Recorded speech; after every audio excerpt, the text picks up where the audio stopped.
আপনারা দেখছেন ২ টা পাখি জালে আটকে আছে। তো রাস্তা থেকে কয়েকজন আমাকে ডেকে বলল।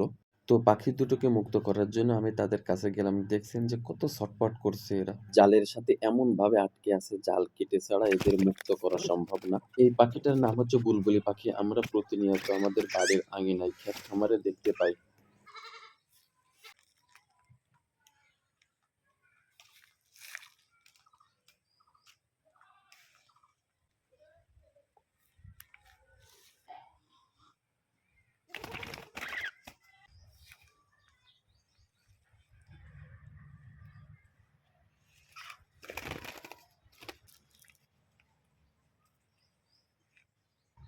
অবশেষে এরাও মুক্ত হয়ে গেল। আসলে এই জালে কিন্তু অনেক সময় ধরে এরা বেঁধে ছিল। তো পায়ে একটু সমস্যা হয়েছে, যেহেতু পাটা একটু ইনজুরি হয়তো হালকা হয়েছে, পড়ে গেল।